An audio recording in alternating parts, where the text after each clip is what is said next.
Hi everyone, जय जगन्नाथ। मु doctor SP प्रधान। आज आम जो इम्पोर्टाट हेल्थ टॉपिक ऊपर डिस्कशन करवा सेटा प्रोटीन किपरि मसल बिल्डिंग आ बॉडी बिल्डिंग रे हेल्प करे।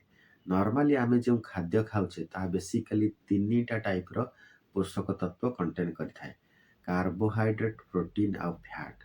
कार्बोहाइड्रेट रोल है इंस्टांट एनर्जी देवा। फैट रोल है एनर्जी देवा सहित यह बॉडी रे स्टोर होई रही थाए आउ दरकार बेले एनर्जी प्रोवाइड करिथाए। आ प्रोटीन रोल है यह मसल बिल्डिंग, टिश्यू बिल्डिंग आ ग्रोथ रिपेयर रे हेल्प करे। आपण बॉडी बिल्डिंग करिया चाहूछंती ताले आपनको प्रोटीन रिच खाद्य उपरे ध्यान देवा को पड़िबो। फास्ट आमे जानिबा what is amino acid. Amino acid है प्रोटीन रो सबुठार स्मॉलेस्ट यूनिट। माने प्रोटीन को जदि आमे भांगीबा ताहले ताहा अमीनो एसिड रे कन्वर्टेड हबो। नॉर्मली अमीनो एसिड ही आमर बॉडी रे समस्त प्रकार प्रोटीन रिलेटेड मेटाबॉलिक फंक्शन लगी दायी। अमीनो एसिड बेसिकली दुई प्रकार, गोटे है इसेंशियल अमीनो एसिड आ गोटे है non essential amino acid. Essential amino acid माने आम बॉडी रे जो अमीनो एसिड प्रोड्यूस हेई परिबनी जहाकू आमको खाद्य द्वारा ही नबाक पड़िबो ताकू आम इसेंशियल अमीनो एसिड कहि थाउ। आ यह बेसिकली 9 टाइप रो। बर्तमान जानिबा डेली केते अमाउंट प्रोटीन दरकार। आमर नॉर्मल बॉडी फंक्शन मेंटेन करबा लागि आमको जो प्रोटीन दरकार ताको आमे टेक्निकल भाषा रे आरडीए ऑफ प्रोटीन कहिथा, माने recommended dietary allowance. American guideline हिसाब रे यह 0.8 ग्राम पर केजी।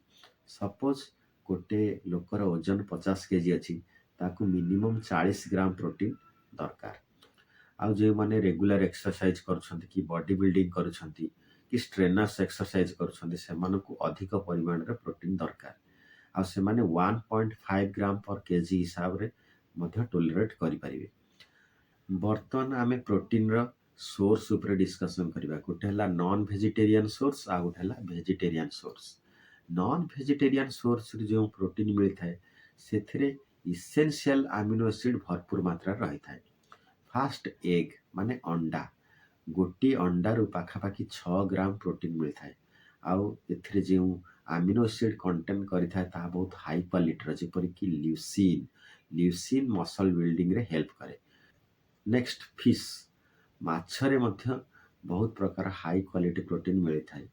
नॉर्मली बड़ माछ जेपरि कि रोही, भाकुर, मागुर माछ यह प्रोटीन रो बहुत बड़ा सोर्स।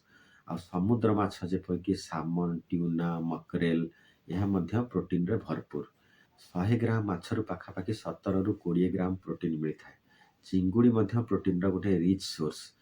पाखापाखि 3 आउंस माने 85 ग्राम चिंगुड़ी रु आमको 19 ग्राम प्रोटीन मिलता है। नेक्स्ट रेड मीट और मांस, यह प्रोटीन रो गोटे रिच सोर्स सहित एथर विटामिन, मिनरल आ क्रिएटिन मध्य मिलता है जहाँकि मसल बिल्डिंग रे हेल्प करे। बर्तमान आमे वेजिटेबल सोर्स ऑफ प्रोटीन ऊपर डिस्कशन करबा। जे माने रेगुलरली नॉन वेजिटेरियन फूड को अफोर्ड करि परिबेनी से माने एमिति किछि वेजिटेरियन सोर्स ऑफ प्रोटीन जानिबा कथा जहाँकि प्रोटीन रे भरपूर। Fast soybean, 100 gram of cooked soybean contains around 35 gram of protein. Probably this is the richest source. Next lentils माने डाली जातीय खाद्य।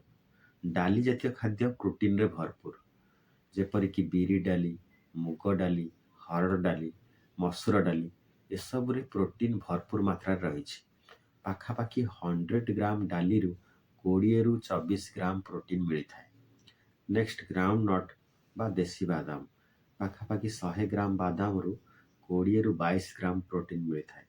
तापरे बीन्स, पाखापाखि गोटे कप बीन्स रु 15 ग्राम प्रोटीन मिलता है। ये सब है vegetarian source of protein. Protein supplements जे माने रेगुलर स्ट्रेनर्स एक्सरसाइज करूछंती बा बॉडी बिल्डिंग करूछंती सेमानकु खाद्य सहित प्रोटीन पाउडर मध्य आवश्यकता पड़िଥାଏ। नॉर्मली वे बेस्ड प्रोटीन और casein protein readily available. Market रे बोथ वेजिटेरियन और नॉन वेजिटेरियन प्रोटीन अवेलेबल।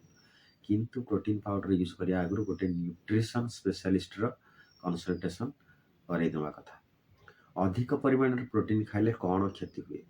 जदि जहार किडनी जनित समस्या अछि से माने आरडीए माने रिकमेंडेड डाइटरी अलाउंस रु बेसी प्रोटीन खाइबा कथा नुहे।